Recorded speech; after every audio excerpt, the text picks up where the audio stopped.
Hello everyone, how are you doing? This is MD Tech here with another quick tutorial. In today's tutorial, I'm going to show you guys how to type the does not equal sign on your Windows 10 or Windows 11 computer. So this should hopefully be a pretty straightforward process here, guys, and without further ado, let's go ahead and jump straight into it.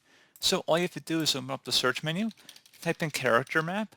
Best match should come back with character map. Go ahead and open that up.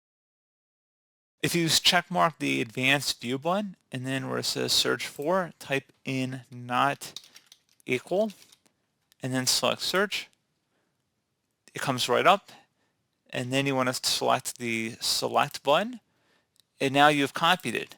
And if we open up WordPad, for example, we can paste it right in.